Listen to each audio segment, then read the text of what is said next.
இன்றைய நம்முடைய செய்தியின் தலைப்பு கிறிஸ்தவ வாழ்க்கையில் முக்கியமான 7 விஷயங்கள். 7 most important things in Christian life. முதலாவது, மார்க்கு சுவிசேஷம் 8ஆம் அதிகாரம் 36, 37. மனுஷன் உலகம் முழுவதையும் ஆதாயப்படுத்தி கொண்டாலும் தன் ஜீவனை நஷ்டப்படுத்தினால் அவனுக்கு லாபம் என்ன? மனுஷன் உலகம் முழுவதையும் ஆதாயப்படுத்தி கொண்டாலும் தன் ஜீவனை நஷ்டப்படுத்தினால் அவனுக்கு என்ன லாபம்? If a man gains everything in the world and loses his soul, what is the profit? அப்படின்னு ஆண்டவர் இயேசு கிறிஸ்து கேட்ட ஒரு கேள்வி. இந்த கேள்வி அவருடைய சீஷர்களை நோக்கி கேட்கிறார். உலகம் முழுவதையும் நீ சம்பாதித்தாலும் உன்னுடைய ஆத்துமாவை நீ இழந்துவிட்டால் உனக்கு லாபம் என்ன? உன்னுடைய ஆத்துமாவை நீ நஷ்டப்படுத்தி கொண்டால் உனக்கு லாபம் என்ன? உலகம் முழுவதையும் சம்பாதித்தாலும் என்றால் உலகத்தில் பணம் சம்பாதித்தாலும், பட்டங்களை சம்பாதித்தாலும், பதவிகளை சம்பாதித்தாலும், புகழ் பேர் சம்பாதித்தாலும், செல்வாக்கு சம்பாதித்தாலும், செல்வம் சம்பாதித்தாலும் உன்னுடைய ஆத்துமாவை நீ நஷ்டப்படுத்தி கொண்டால் உனக்கு என்ன லாபம் என்று ஆண்டவர் இயேசு கிறிஸ்து கேட்கிறார். இவைகளெல்லாம் அநித்தியமானவைகள். இவைகளெல்லாம் நீ சம்பாதித்து கொண்டாலும் உன்னுடைய ஆத்துமா அது நித்தியமானதாச்சே, அதை நீ நஷ்டப்படுத்தி கொண்டால் உனக்கு என்ன லாபம் என்று கேட்கிறார். இந்த வார்த்தை, அதாவது நீ உன்னுடைய இருதயத்தை நஷ்டப்படுத்தி கொண்டால், if you lose your soul என்கிற வார்த்தை வேறு டிரான்ஸ்லேஷன்லாம் பார்த்தேன். நியூ இன்டர்நேஷ்னல் வெர்ஷன் என்கிற ஒரு டிரான்ஸ்லேஷன்லேயும், நியூ அமெரிக்கன் ஸ்டாண்டர்ட் பைபிள் என்கிற டிரான்ஸ்லேஷன்லேயும், அப்புறம் நியூ ரிவைஸ்டு பைபிள் அப்படின்னு அந்த டிரான்ஸ்லேஷன்லேயும் பார்த்தா, உலகம் முழுவதையும் நீ சம்பாதித்து கொண்டாலும் உன்னுடைய இருதயத்தை நீ நஷ்டப்படுத்தி கொண்டால், இங்கிலீஷில் லாஸ் அப்படின்னு படித்தோம். நான் சொன்ன அந்த டிரான்ஸ்லேஷனில் if you forfeit your soul அப்படின்னு இருக்கும். FORFEIT அப்படின்னு. forfeit என்றால் என்ன அப்படின்னு டிக்ஷனரியில் பார்த்தா, உன்னுடைய இருதயத்தை நீ பறி கொடுத்து விட்டால் உனக்கு என்ன லாபம் அப்படின்னு கேட்குற. எல்லாத்தையும் சம்பாரிச்சுக்கிட்ட உன்னுடைய ஆத்மாவை பறி கொடுத்துட்ட. எல்லாத்தையும் உலகம் முழுவதையும் சம்பாதித்து கொண்டாலும் உன்னுடைய ஆத்மாவை பறி கொடுத்து விட்டால், அல்லது வேறு யாராகிலும் பறித்து கொண்டு போய்விட்டால் உனக்கு என்ன லாபம் என்று ஆண்டவர் இயேசு கிறிஸ்து கேட்டார். இருதயத்தை பறி கொடுப்பது என்றால் யார்கிட்ட பறி கொடுக்குறோம்? நம்முடைய இருதயத்தை யார்கிட்டயோ பறி கொடுக்குறோம், அதெல்லாம் விட்டுருவோம். எல்லாரையும் இயக்குகிற சாத்தான்கிட்ட பறி கொடுத்துட்றோம். சாத்தான் தான் யாராவது ஒரு பொண்ணை காமிச்சு, நீ உன் இருதயத்தில் அவளுக்கு இடம் கொடு அப்படின்னு சொல்லும்போது அந்த பொண்ணுக்கிட்ட நம்முடைய இருதயத்தை பறி கொடுத்துட்றோம். அல்லது பையனை காமிச்சு சாத்தான் பேசும்போது பையங்கக்கிட்ட பொண்ணுங்க இருதயத்தை பறி கொடுக்குறாங்க. இப்படி பல வகையான விஷயங்களில் நம்முடைய இருதயத்தை பறி கொடுக்குறோம். ஒரே வார்த்தையில் சொல்ல வேண்டுமானால் நம்முடைய இருதயத்தை சாத்தானிடத்தில் பறி கொடுக்குறோம். அவன் பறிச்சுக்கிட்டு போகிறான். பிரியமானவர்களே, இங்கே ஆண்டவர் இயேசு கிறிஸ்து கேட்கறது தான், என்ன சம்பாதிச்சாலும் இருதயத்தை நீ பறி கொடுத்துட்டு நீ வாழ்ந்து கொண்டிருந்தால் உனக்கு என்ன பிரயோஜனம் அப்படின்னு கேட்குறார். நம்ம இருதயத்தை சாத்தானுக்கு பறி கொடுக்காம ஆண்டவருக்கு நம்முடைய இருதயத்தை கொடுத்து ஆண்டவரை சம்பாதிச்சு கொள்ளணும். ஆண்டவருடைய ரிலேஷன்ஷிப்பு நம்ம சம்பாதித்து கொள்ளணும். என்ன சம்பாதிச்சுக்கணும்? ஆண்டவருடைய ரிலேஷன்ஷிப்பு. இன்றைக்கி நிறைய கிறிஸ்டியன்ஸ்க்கு ஆண்டவரோடு கூட ரிலேஷன்ஷிப் இல்லை. சர்ச்சில் மெம்பர்ஷிப்பு மட்டும் இருக்குது. சர்ச்சில் மெம்பர்ஷிப் இருக்குது, ஆண்டவரிடத்தில் ரிலேஷன்ஷிப் இல்லை. அப்படி இருந்தால் உனக்கு என்ன பிரயோஜனம் என்று ஆண்டவர் கேட்கிறார். நீங்கள் கிறிஸ்துவங்களாக இருந்தாலும் உங்கள் இருதயத்தை நீங்கள் சாத்தான இடத்துல பறி கொடுத்துடாதீங்க. உலகம் முழுவதிலையும் நீ என்ன சம்பாதிச்சாலும் அதை விட முக்கியமாக ஆண்டவருடைய உறவு சம்பாதிக்கணும். ஆண்டவருடைய கூட ரிலேஷன்ஷிப் நீ சம்பாதிச்சுக்கணும். சர்ச்சில் வெறுமனே மெம்பர்ஷிப்பு சம்பாதித்து கொண்டால் அது உனக்கு நல்லது கெட்டதுக்கு யூஸ் ஆகும். மற்றபடி ஆசீர்வாதத்துக்கு அது வழிவகுக்காது. அது ஆசீர்வாதத்தை கொண்டு வராது. ஆனால் உலகம் முழுவதும் நீ சம்பாதித்தாலும் ஆண்டவரிடத்தில் ரிலேஷன்ஷிப் உனக்கு இல்லாவிட்டால் அதை அனுபவிக்கவும் முடியாது. அனுபவிக்க முடியாது. உலகத்தில் எல்லாவற்றையும் அனுபவித்தவர் சாலமன் ராஜா. அவர் எழுதின புஸ்தகத்தில் எழுதுகிறாரு, பிரசங்கி 6ஆம் அதிகாரம் 2வது வசனத்தில், மனுஷனுக்கு ஆண்டவர் எல்லாமே கொடுக்குறாரு, ஆனால் அதை அனுபவிக்கிறதுக்கு ஆண்டவர் சக்தியை கொடுக்கறதில்லை. அதனுடைய அர்த்தம் என்னென்னா, என்னதான் நம்ம சம்பாதிச்சாலும் அதை அனுபவிக்கிறதுக்கு ஆண்டவருடைய கிருபை கொடுக்கணும், சக்தியை கொடுக்கணும். ஆண்டவருடைய அனுகிரகம் இல்லாவிட்டால் அனுபவிக்க முடியாது. ஆகவே பிரியமானவர்களே, உலகத்தில் எதையும் சம்பாதிக்கக்கூடாதுன்னு நான் சொல்லலை. எல்லாத்தையும் சம்பாதிக்கணும். பணம் சம்பாதிக்கணும், பட்டம் சம்பாதிக்கணும், உலகத்தில் செல்வத்தை சம்பாதிக்கணும், நியாயமான வழியில் பதவிகளை சம்பாதிக்கணும், ப்ரமோஷன்ஸை சம்பாதிக்கணும். இதெல்லாம் தேவை தான். ஆனாலும் இது மேலேயே கான்சன்ட்ரேஷன் வச்சுட்டு கடவுளுடைய உறவை சம்பாதித்து கொள்ளாவிட்டால், ஆண்டவரோடு எந்த ஒரு உறவும் சம்பந்தமும் சம்பாதித்து கொள்ளாவிட்டால் என்ன பிரயோஜனம்னு ஆண்டவர் கேட்குறார். ஏன் கேட்குறாரு? நீ எது சம்பாதித்தாலும் அதை அனுபவிக்கிறதுக்கு கடவுள் அனுகிரகம் கொடுத்தா தானே நீ அனுபவிப்ப, இல்லைன்னா அனுபவிக்க கூட முடியாது. ஆகவே ஆண்டவரோட உறவு சம்பாதித்து கொண்டால், நாம் என்ன சம்பாதித்து கொள்கிறோம் இந்த உலகத்தில், பேர், புகழ், பணம், செல்வம், பதவிகள், பட்டங்கள் என்ன சம்பாதிச்சாலும் அதில் நம்ம மகிழ்ச்சியாக இருக்கும்படி அனுபவிக்கும்படி கர்த்தர் அனுகிரகம் தருவார். அல்லேலூயா. 1.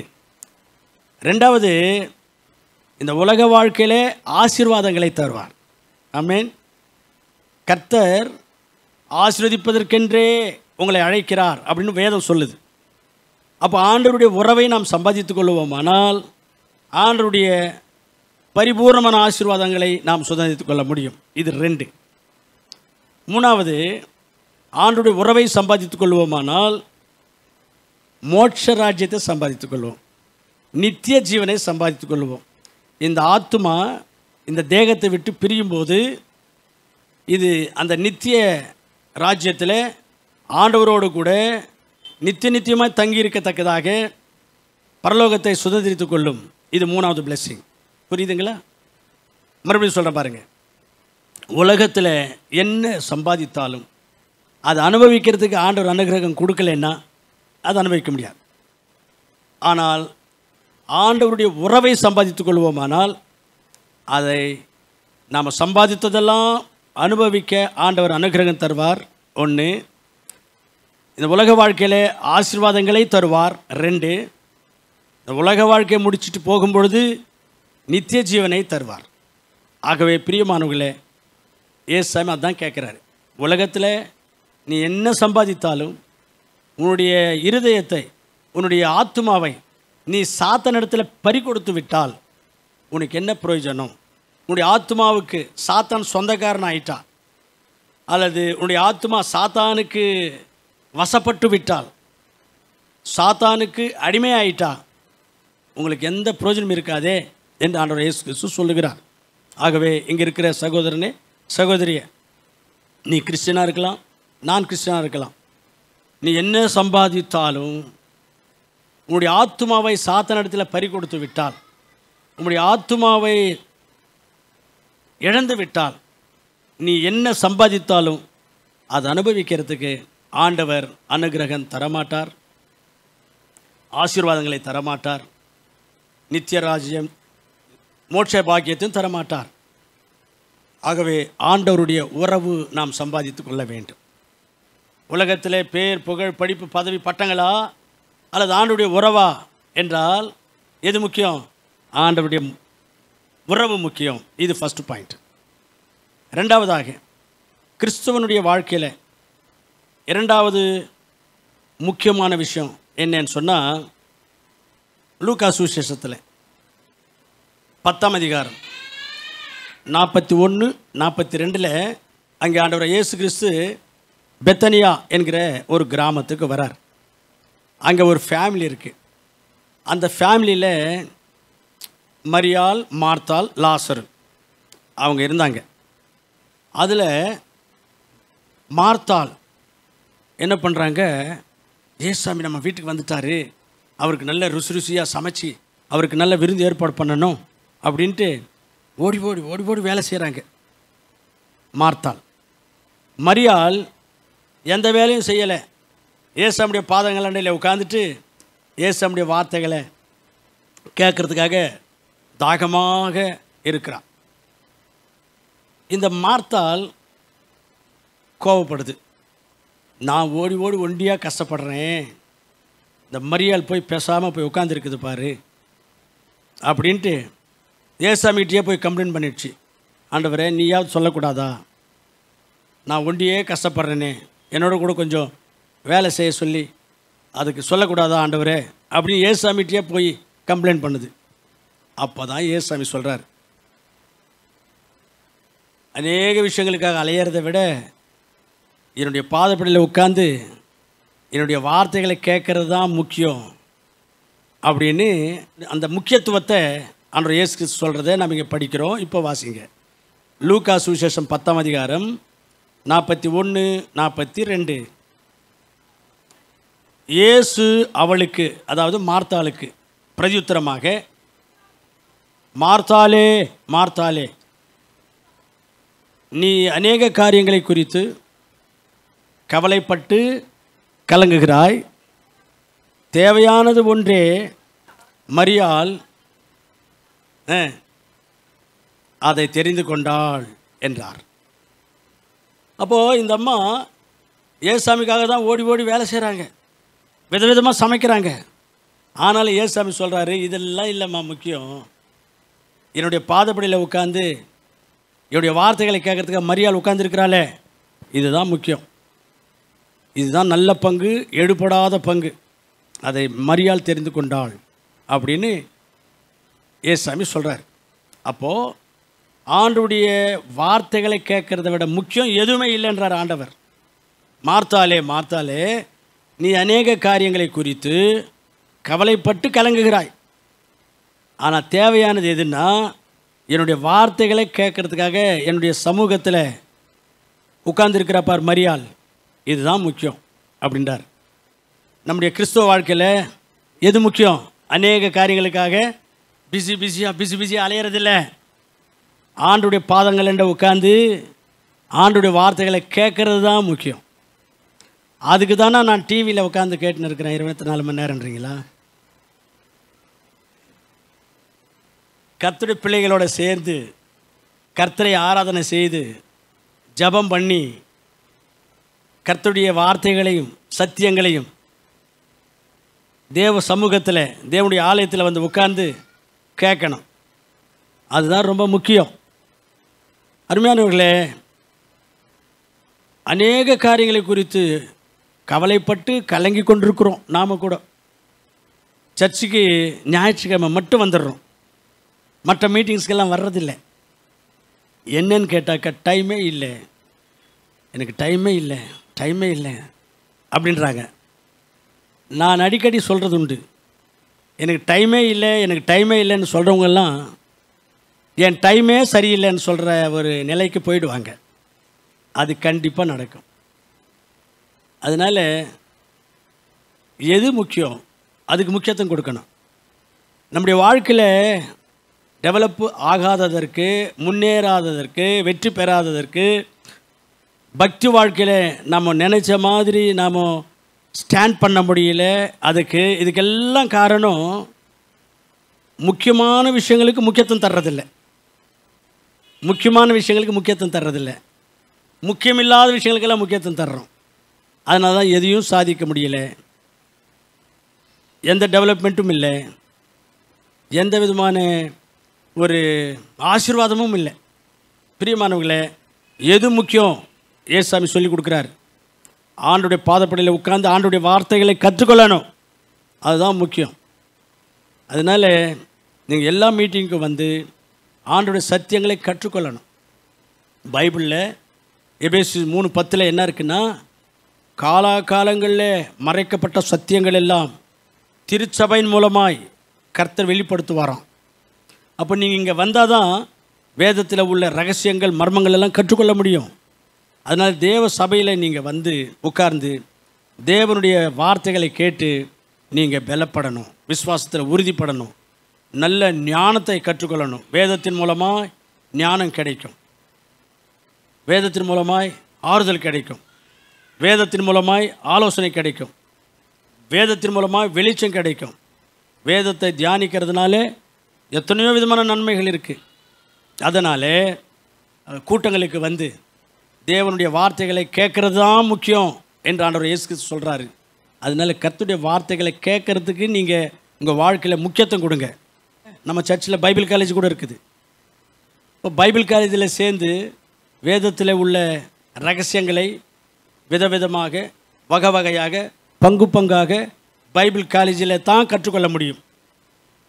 ஞாயிற்றுக்கிழமைகளில் நாங்கள் என்ன சொல்லுவோம், உங்களுக்கு நீங்கள் விசுவாசத்தில் பலப்படுறதுக்கு, விசுவாசத்தில் உறுதியாக இருக்கிறதுக்கு, கடவுளுக்காக சாட்சியாக நில்லுங்க, வைராக்கியமாக இருங்க, ஆண்டவருடைய சேவை செய்யுங்க, ஆண்டவருக்கு கொடுங்க, ஆண்டவருடைய ஆசீர்வாதங்களை சுதந்திரத்துக் கொள்ளுங்க, எதுக்கும் பயப்படாதீங்க, கர்த்தர் உங்களை கைவிட மாட்டார், கர்த்தர் உங்களுக்கு துணையாக இருப்பார். இப்படிப்பட்ட விஷயங்கள் தான் சொல்லுவோம்.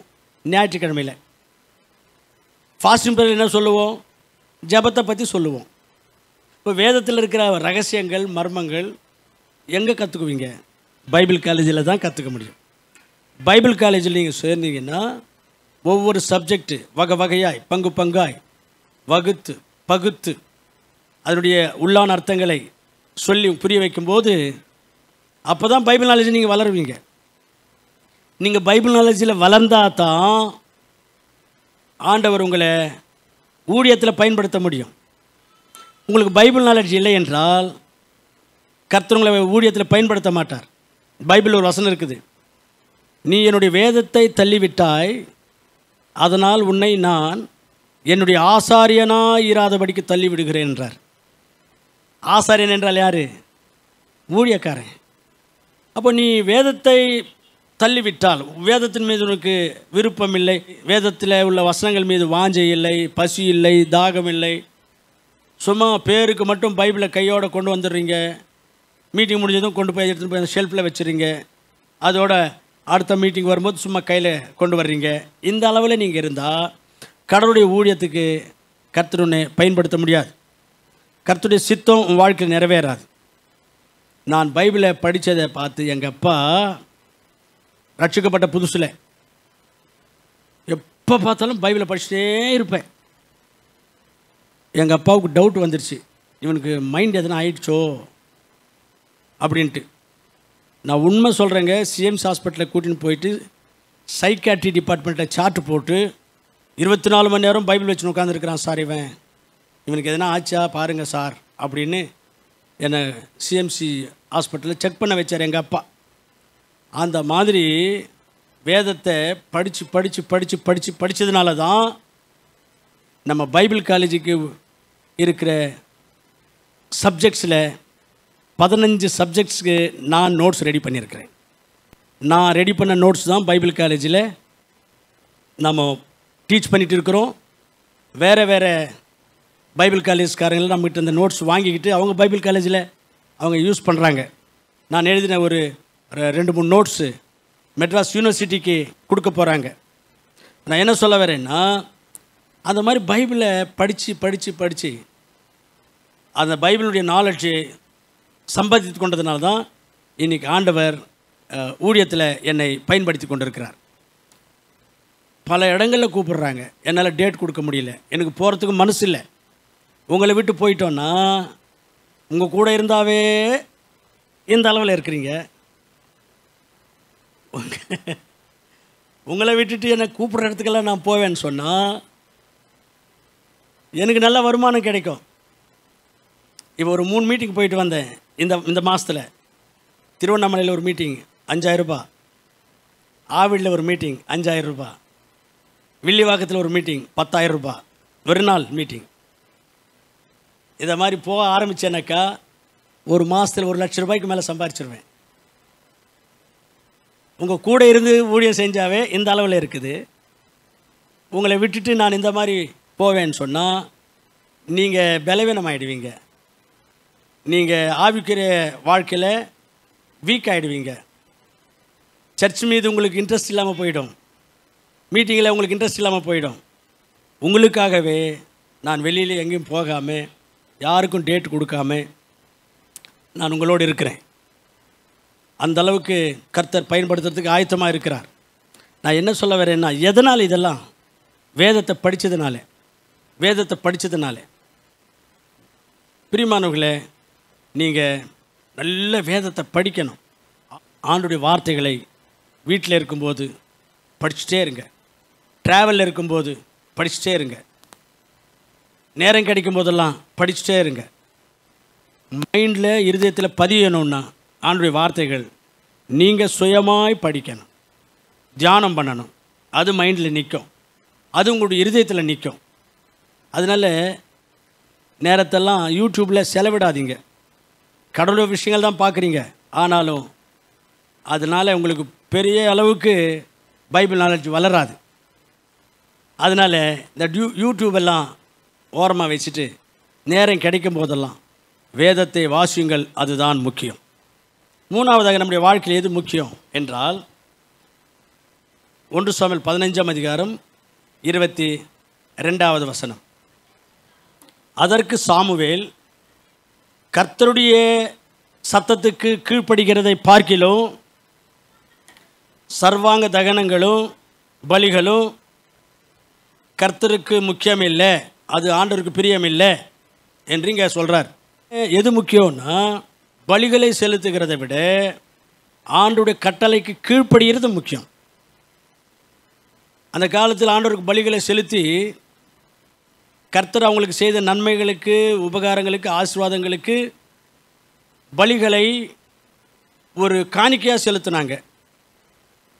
அப்போ இங்கே என்ன சொல்கிறாருன்னா, நீ ஆராதனை பண்ணுறதை விட, நீ காணிக்கைகளை கொடுக்கறதை விட